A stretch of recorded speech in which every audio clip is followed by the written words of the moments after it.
Right, I'm working for the company we had before. I mean, you're talking, I was maybe still in my 20s back then, 24, 25, and I mean, they were asking you to be home and in the house for 11 o'clock. When you're a 25-year-old guy and like if you're out with your mates, that's, you need to leave and they're not wanting you to go, but no choice, which just felt horrible, because you're not going to live a normal life as normal as you can. Most of the girls were doing like an 8 or a 10 hour night shift, and in the other times it could be an hour or two here and there, sometimes 30, 40 minutes, and Morgan couldn't go anywhere.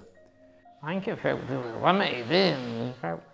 You just felt like you couldn't do anything with anybody else's say. And this is the thing, they had somebody in at the end, right, with the other company that wouldn't drive my car, wouldn't take me out my wheelchair, and I'm like, well, what are you doing here? I've had loads of people that will come in and say, Aye. oh, I'm not doing that, I'm not taking you to the toilet.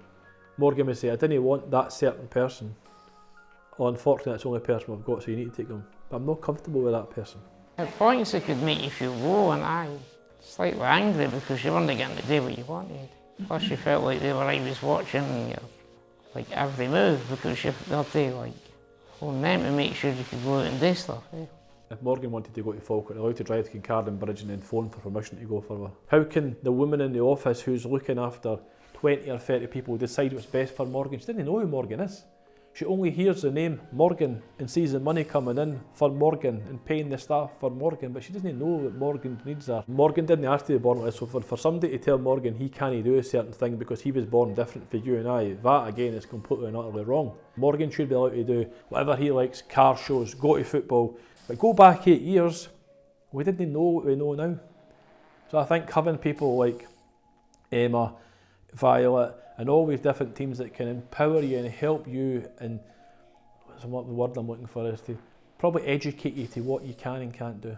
You know, because we didn't know what we could do, what we couldn't do at the start. We really just flew by the seat of our pants, really, and we've done all right, to be fair. But if we hadn't met them, I'm not sure we might be here at the same time either, because we might not have been as good as this. We might have been, I don't know, who knows, eh? It might not have went to plan at all. Might not have went to plan. The girls manage his condition really well, and as I showed you the different medications, there's 45 medications in a week. The girls know what to do if something was to go wrong, or who to call. You know, we train the girls to such a high standard it takes anything between 8 and 12 weeks. Then you have to be signed off by a nurse. Morgan's got a brave machine, you need to be able to, effectively you're keeping Morgan alive, and they're cleaning them and being round him when he's in his most vulnerable state, or he's not feeling well. We're in a bad mood, which listen, we all go in bad moods. But if I was sick, I can take myself out of my bed and nobody comes near me. But if Morgan's sick, somebody's sitting beside him. So it's having that caring nature. As much as Morgan has difficulty and additional needs, Morgan's just like me. He likes everything like me. We like a beer now and again, like for a bit of dinner. We like whatever, you know, cars, music. Been to a couple of raves, been to Ireland for a wedding. Been to Newcastle for a wedding, go to Crail to car shows, Knock Hill. I love my car and my car shows and doing stuff to my car. The sound system, I mean, music's a big thing. I mean, if I have a really bad day, I can jump in my car, put my tunes on and just go a drive, and that fixes me. Hey? That puts me, makes me feel better. Eh? Without the car, I don't think I would do it. I mean, I'd still be a life, but the cars are like, part of it, because it lets me go and do what I want to do. I take it to shows and stuff and show it, and it's just what I love, eh? That's my thing. Eh? And having the direct payment to run your own care package is definitely giving you the best quality of life. My life's great now.